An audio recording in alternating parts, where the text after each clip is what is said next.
Adhérez à nous alors que nous explorons le nouveau missile hypersonique américain qui a choqué le Hamas, l'Iran, la Chine et la Russie.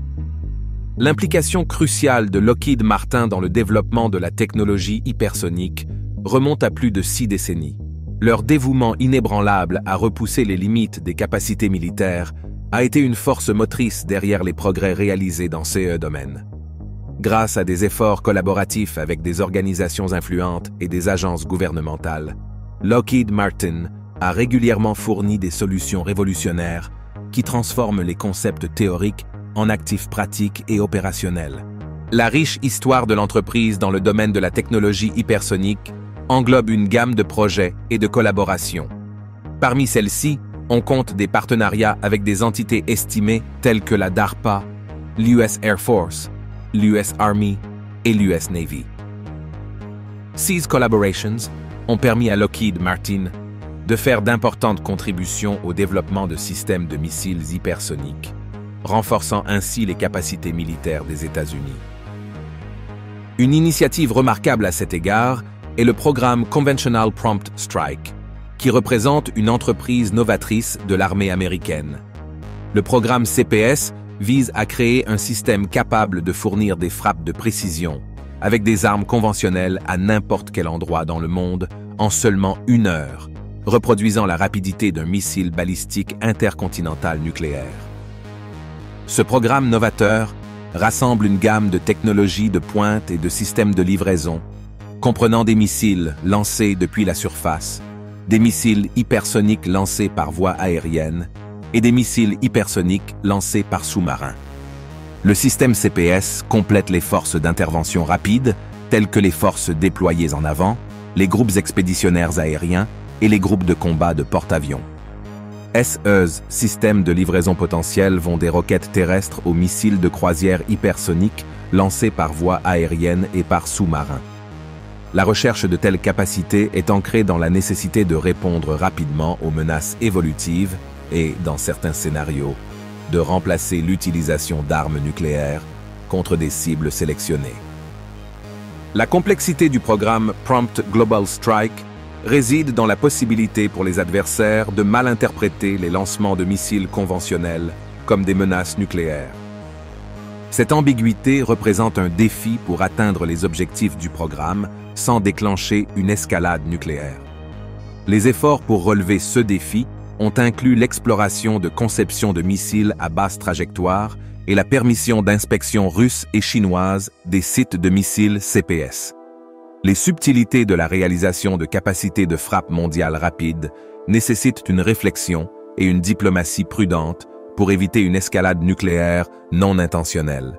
Le secrétaire américain à la Défense, Robert Gates, a indiqué en avril 2010 que les États-Unis avaient déjà une capacité de frappe mondiale rapide.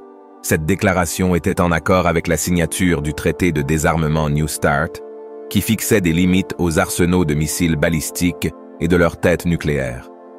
Le traité ne faisait pas de distinction entre les versions conventionnelles et nucléaires des armes, soulignant l'importance de ne pas dépasser les limites du traité avec les missiles et les têtes de CPS. Des étapes significatives ont marqué le développement de la technologie des véhicules hypersoniques. L'un des accomplissements clés a été les tests réussis du premier véhicule de planeur d'armes hypersonique avancé par le commandement spatial et de défense antimissile de l'armée américaine dans le cadre du programme Prompt Global Strike. Ce test, réalisé le 18 novembre 2011, a démontré les capacités du véhicule, notamment la capacité de frapper une cible à plus de 3700 km en moins de 30 minutes. Le test AHAGBU a suivi une trajectoire endo-atmosphérique, ce qui est crucial pour éviter une interprétation erronée comme un missile nucléaire. Le deuxième volume d'essai de l'AHGBUE, qui a eu lieu le 25 août 2014, a rencontré des défis et a été interrompu après le décollage en raison d'une anomalie dans le véhicule de lancement. L'enquête du comité d'examen des échecs a déterminé qu'un couvercle de protection thermique externe interférait avec l'ensemble de direction du véhicule de lancement. Malgré ce revers, le programme a continué à repousser les limites de la technologie des véhicules de planeurs hypersoniques. En janvier 2012, le Pentagone a annoncé que la plateforme de lancement pour le programme Conventional Prompt Strike serait basé sur un sous-marin. Cependant, des efforts pratiques pour développer le système ont été retardés en raison des craintes de déclencher un conflit nucléaire involontairement. Ces dernières années, les efforts concentrés des États-Unis dans le développement de missiles hypersoniques se sont articulés autour de deux catégories principales de missiles hypersoniques: les véhicules de planeur hypersoniques et les missiles de croisière hypersoniques.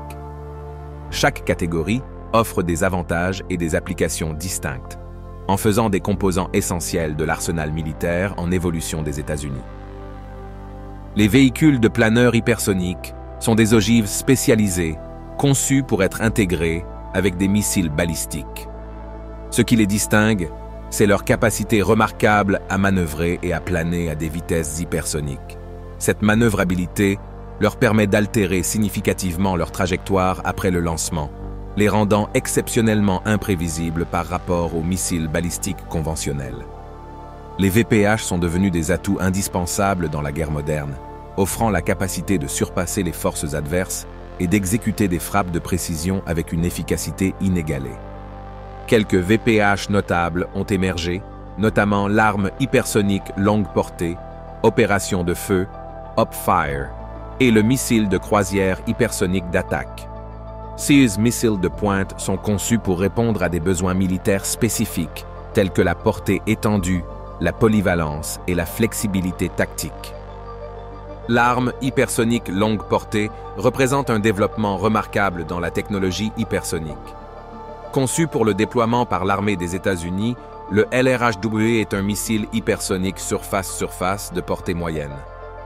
En plus de son déploiement par l'armée, la Marine des États-Unis prévoit d'adopter une variante lancée depuis un navire ou un sous-marin dans le cadre du programme Conventional Prompt Strike de portée intermédiaire. La conception innovante du LRHW comprend un grand propulseur de fusée avec un corps de planeur hypersonique commun non propulsé, connu sous le nom de CAGB dans sa pointe. Lorsque le propulseur atteint une altitude et une vitesse significative, le CAGB est libéré, entamant une phase de planeur hypersonique vers sa cible prévue. Dynetiq est responsable de la construction du véhicule de planeur, tandis que Lockheed Martin s'occupe du propulseur et de l'assemblage du missile.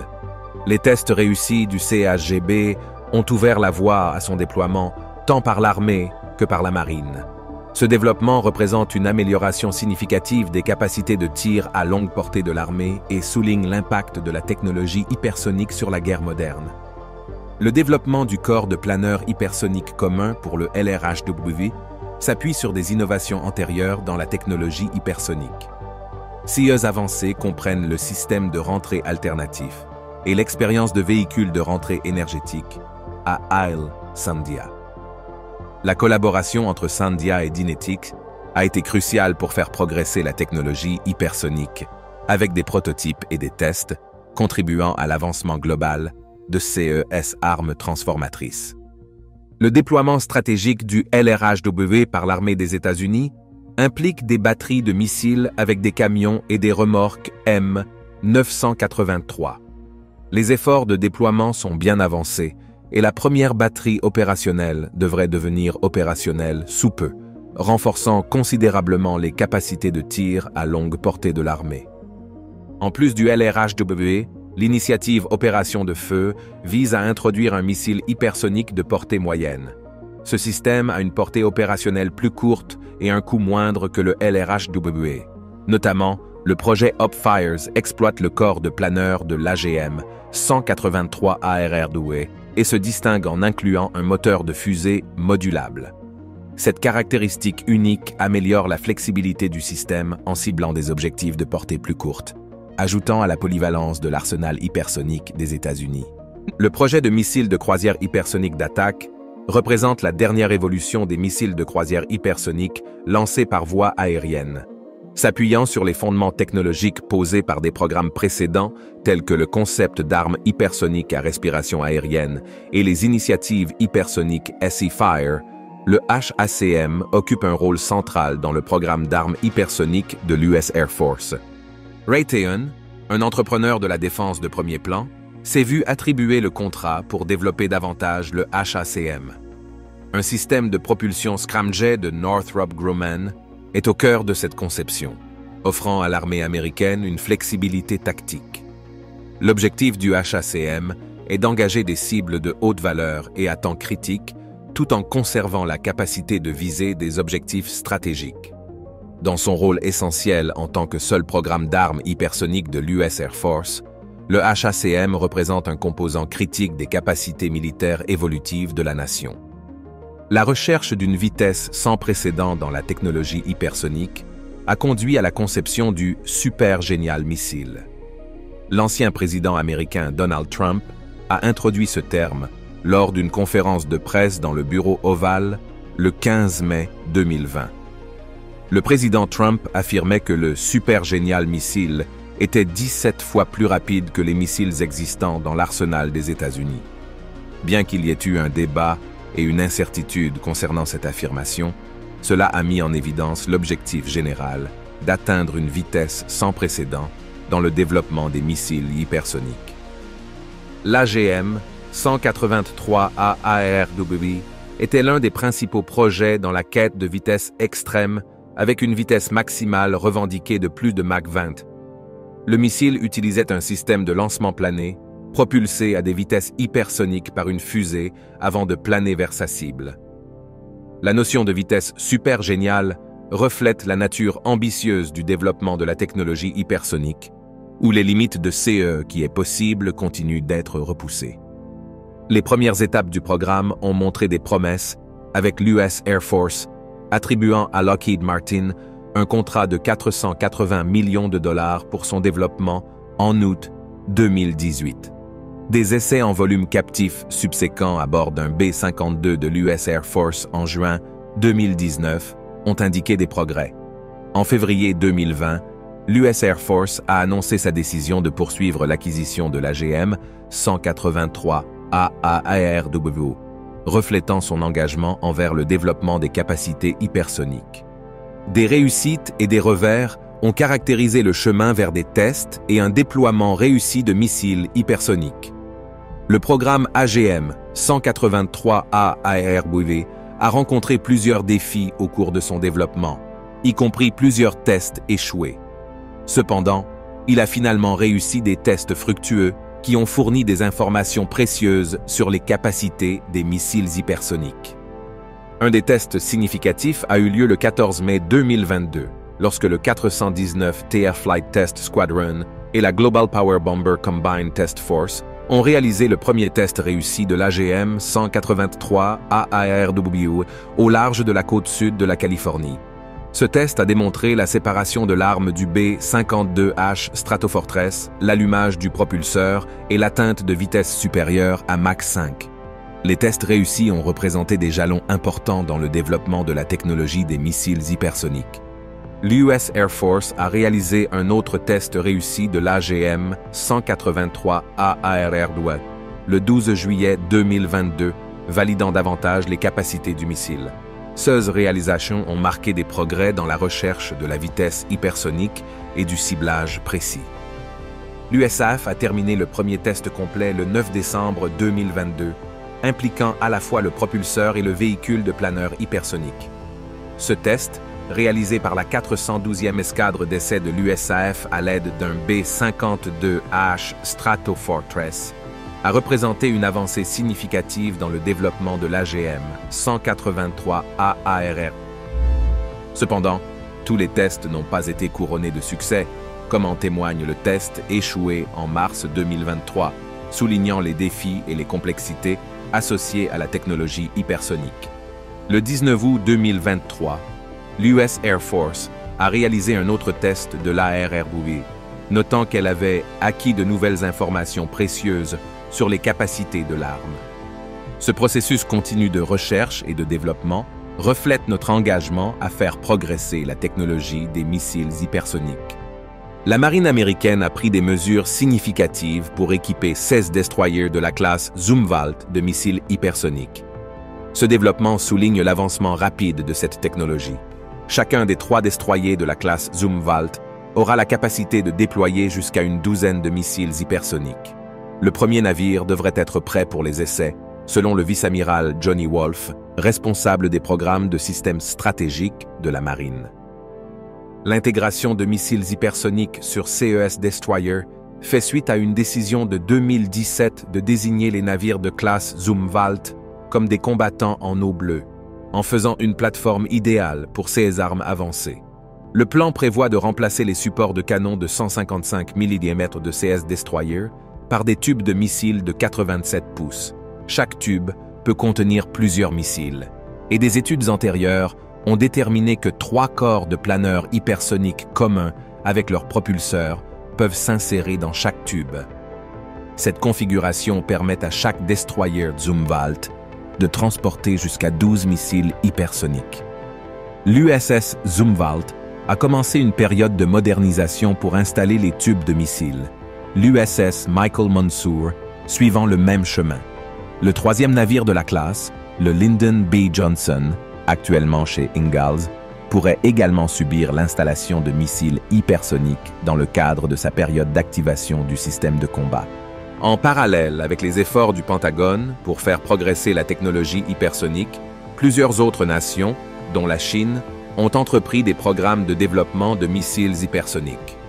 Notamment, l'Armée populaire de libération de la Chine s'est activement engagée dans la création de son missile hypersonique longue portée connu sous le nom de véhicule planeur hypersonique DF-ZF à propulsion de fusée.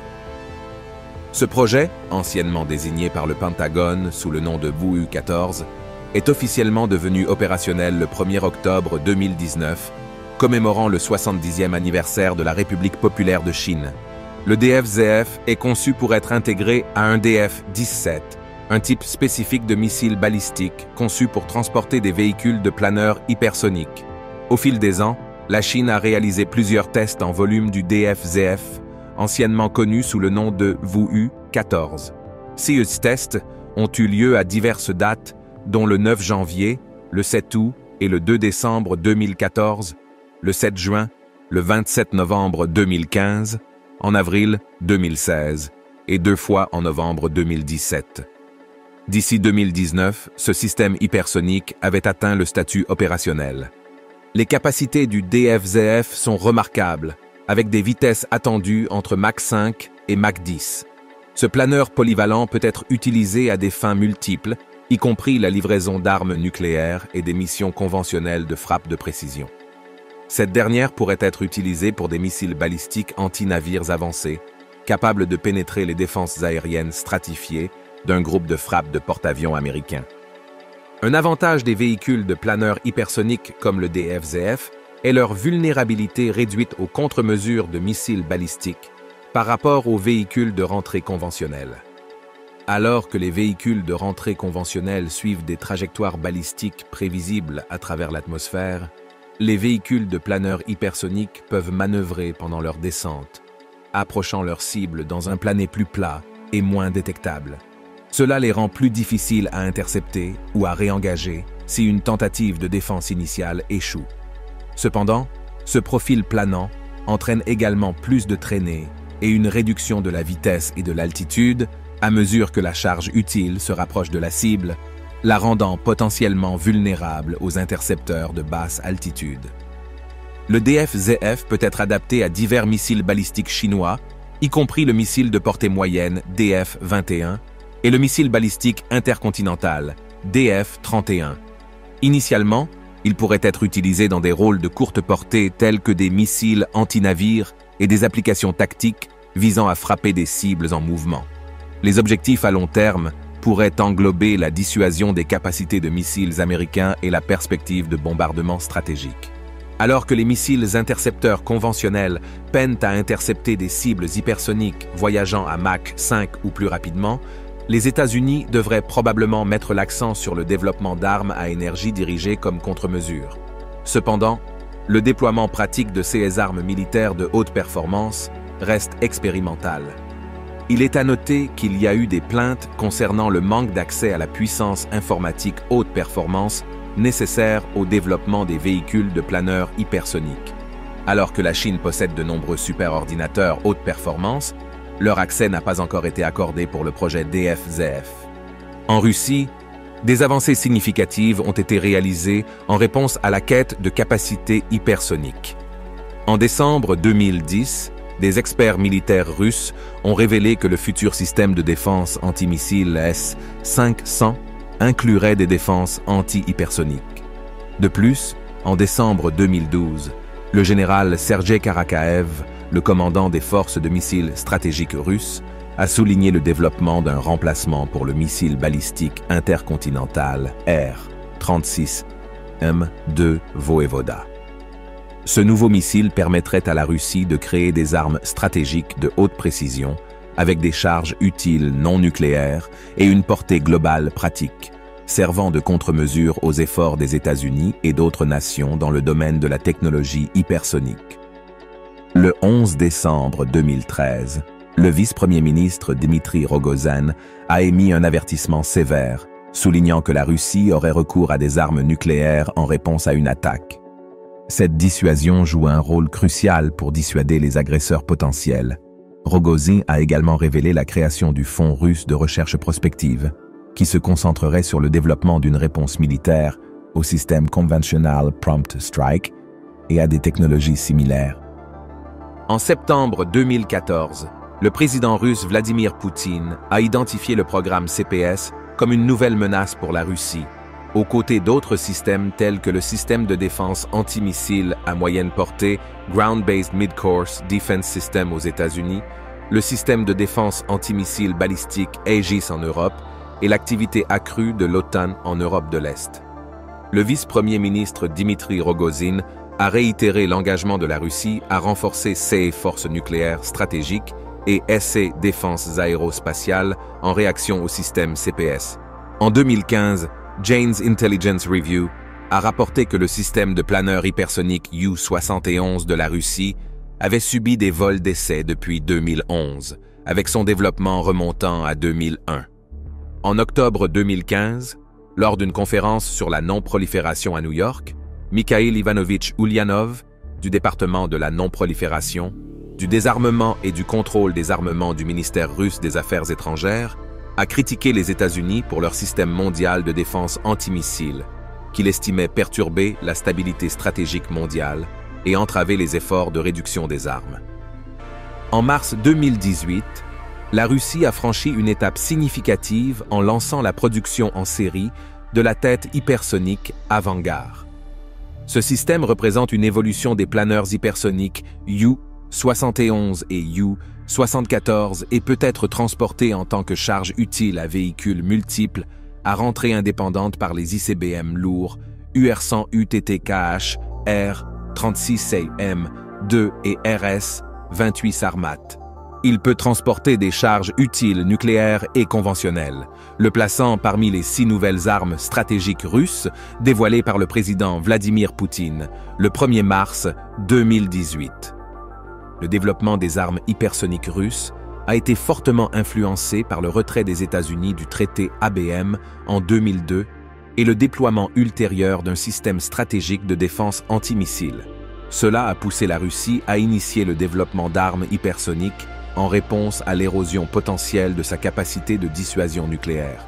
Les essais en volume de l'Avangard, précédemment connus sous le nom de U-71 et U-74, ont eu lieu entre février 2015 et juin 2016, démontrant des vitesses allant jusqu'à 11 200 km/h et des impacts réussis sur des cibles à la Kura Missile Test Range dans le Kraï de Kamtchatka. L'Avangard est célébré pour sa vitesse exceptionnelle, capable de voler à 27 fois la vitesse du son, le rendant pratiquement impénétrable. En septembre 2020, Herbert Efremov, conseiller scientifique chez NPO Machinostroyenia, a reçu l'ordre de Saint-André pour ses contributions au développement de l'Avangard. L'Avangard, caractérisé par sa conception de planeur pur sans système de propulsion indépendant, peut effectuer des manœuvres évasives horizontales et verticales vives à grande vitesse, le rendant exceptionnellement difficile à intercepter. On estime que la charge nucléaire transportée par l'Avangard a une puissance explosive dépassant 2 mégatonnes de TNT. La vitesse remarquable de l'Avangard, se déplaçant à Mach 20-27 et pesant environ 2000 kg, équivaut à l'énergie cinétique de 21 tonnes de TNT. Cette combinaison unique de vitesse et de manœuvrabilité le distingue comme un ajout redoutable à l'arsenal stratégique de la Russie. Dans le contexte des conflits récents et des tensions croissantes dans des régions telles que l'Ukraine, Israël et la mer de Chine orientale, l'introduction des nouveaux missiles hypersoniques américains est sur le point de changer radicalement la donne. Ces développements d'armements avancés ont le potentiel de remodeler la dynamique de la guerre moderne, inaugurant une nouvelle ère de capacités militaires et d'avantages stratégiques dans ces points chauds mondiaux volatiles. Merci de regarder. Pendant que vous êtes encore ici, cliquez sur le lien à l'écran pour découvrir davantage de nos vidéos. À bientôt.